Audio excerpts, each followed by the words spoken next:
भारत और इजराइल का ऐतिहासिक दौरा, ऐतिहासिक संबंध और इस वक्त प्रधानमंत्री मोदी जो कि हाइफा में मौजूद थे। हाइफा का अपना इतिहास और भारत और इजराइल को एक साथ जोड़ता एक कड़ी का काम करता हाइफा। 1918 में हाइफा को आज़ाद कराया गया और भारतीय सैनिकों ने इसके लिए अपना बलिदान दिया। आज उसी को श्रद्धांजलि दी, नमन किया पीएम मोदी ने। और साथ ही मौजूद इसी मेमोरियल पर हैं इजराइल के प्रधानमंत्री बेंजामिन नेतन्याहू। और इस वक्त बाहर की तरफ जाते हुए कुछ ही क्षण पहले 2 मिनट का मौन रखा गया, सलामी दी गई, याद किया गया उस कंट्रीब्यूशन को जिसका जिक्र बेंजामिन नेतन्याहू ने भारतीय बहादुरी को सैल्यूट करते हुए पहले भी किया था कि भारत के साथ एक अहम कनेक्शन है हमारा। ये उस वक्त की तस्वीर कुछ देर पहले हाइफा इजराइल से।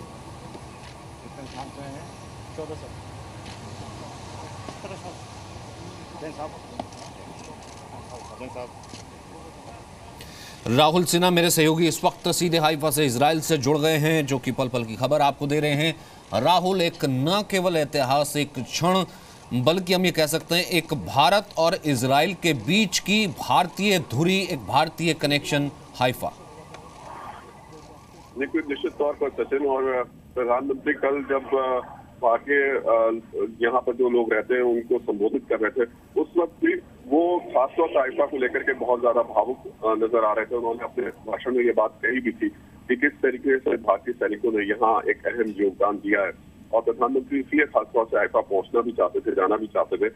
और यहाँ आप जो तस्वीरें देख रहे हैं वो तस्वीरें देखकर आपको पता भी चलता है कि प्रधानमंत्री इसको एक कोई प्रोटोकॉल के तहत नहीं ले रहे हैं, इसको एक सिर्फ फॉर्मेलिटी के तौर पर नहीं ले रहे हैं। यहाँ वो भावनात्मक तौर पर जुड़े हैं। इसी वजह से प्रोटोकॉल को तोड़ करके वो कई चीजें ऐसे करते हुए दिखाई दे रहे हैं जो कि अमूमन एक प्रधानमंत्री दिखते नहीं है करते हुए। तो निश्चित तौर पर ये जो इस वक्त इजराइल में पिछले 2 दिन में प्रधानमंत्री और खासतौर से इजराइल के प्रधानमंत्री ने अभी तक बॉडी लैंग्वेज शो की है, पुराने संबंधों का हवाला देते हुए आगे बेहतर संबंध बनाने की बात कही है।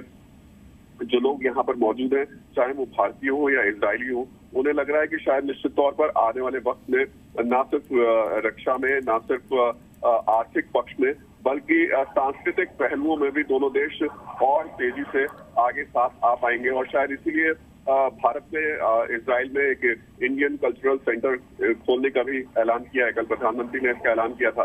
तो निश्चित तौर पर अब भारतीय संस्कृति उन तमाम पहलुओं के साथ शायद इजराइल से कंधे से कंधा मिलाकर चल सके। और आज प्रधानमंत्री फिर उस जगह पर मौजूद हैं क्योंकि एक सबसे पुरानी कड़ी है भारत और इजराइल के संबंधों को जोड़ने की, ये याद दिलाने की कि किस तरीके से भारतीयों ने इजराइल का साथ दिया था और उनके लिए शहादत दी थी, कुर्बानी दी थी, जिसका जिक्र प्रधानमंत्री ने कल अपने भाषण में भी किया था।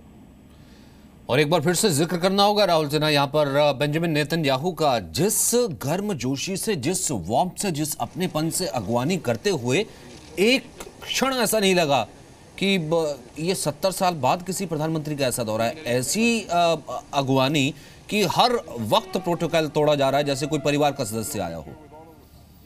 सचिन, निश्चित तौर पर कल सब लोग शॉक थे उस वक्त जब प्रधानमंत्री भारतीयों को संबोधित करने के लिए तेल अवीव पहुंचने वाले थे।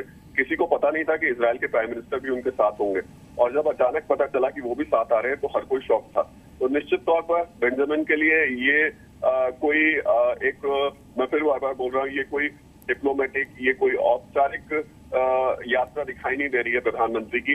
ऐसा लग रहा है कि कोई उनका निजी दोस्त यहाँ पर पहुंचा हुआ है और उस दोस्त को हर वो चीज दिखानी है निजी तौर पर साथ में रहते हुए, जिससे कि संबंध और ज्यादा बेहतर हो सके। और जिस दिन प्रधानमंत्री यहाँ पर पहुंचे थे उस दिन भी रात का डिनर, अमूमन हम जब देखते हैं कि 2 देशों के नेता मिलते हैं, डिनर एक औपचारिकता भर होता है, 1 घंटा, मैक्सिमम 1 घंटा या 1.5 घंटे तक चल पाता है। लेकिन उस दिन आधी रात तक बताया जा रहा है कि दोनों प्रधानमंत्री साथ मौजूद रहे। तो निश्चित तौर पर और खासतौर से हम देख भी रहे हैं कि जिस मौके पर दोनों नेता सामने दिखाई दे रहे हैं, बेंजामिन ज्यादा उत्साहित नजर आ रहे हैं, वो बार बार प्रधानमंत्री का धन्यवाद कर रहे हैं। तो निश्चित तौर पर आप इस यात्रा को कई मायनों में अहम देख सकते हैं सचिन।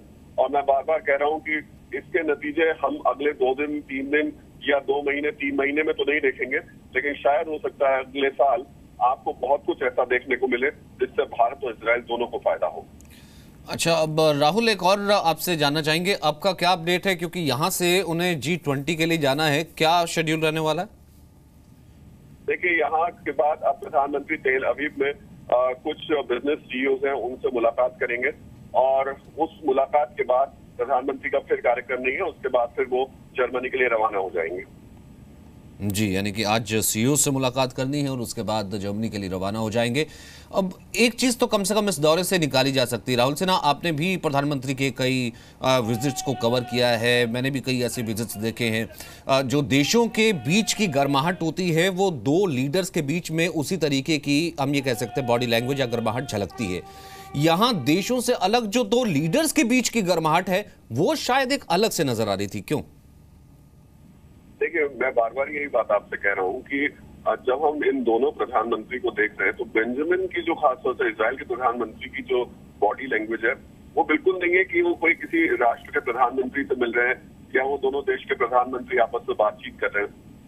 बिल्कुल एक दोस्त की तरह हर जगह बताते, समझाते, बात करते नजर आ रहे हैं। जब कल वो रात में फंक्शन में पहुंचे भी थे, उन्होंने जिस अंदाज में बात करनी शुरू की, प्रधानमंत्री को समझाते हुए, साथ में भारत के लोगों को जोड़ते हुए, वो ये बता रहा था कि एक दोस्त दूसरे दोस्त को बता रहा है कि देखिए हमारी संस्कृति कैसे आपस में जुड़ी हुई है और हम और ज्यादा मजबूती के साथ कैसे जुड़ सकते हैं।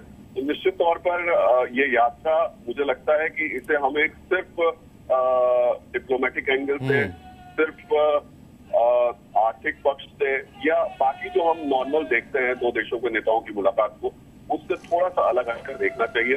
देखना इस वजह से चाहिए क्योंकि अभी तक की जो दोनों प्रधानमंत्री की लैंग्वेज लग रही है वो यही बता रही है कि ये दोनों कुछ आगे बहुत कुछ चाहते हैं। कुछ हो सकता है आने वाले दिनों में बड़े फैसले देखने को, सुनने को मिले भी, जिसकी उम्मीद खासतौर से भारत कर रहा है डिफेंस के क्षेत्र में, और इजराइल को भी उम्मीद है कि शायद उसे भारत में एक अच्छा बाजार मिल सके। बहुत बहुत शुक्रिया फिलहाल इस बातचीत के लिए राहुल।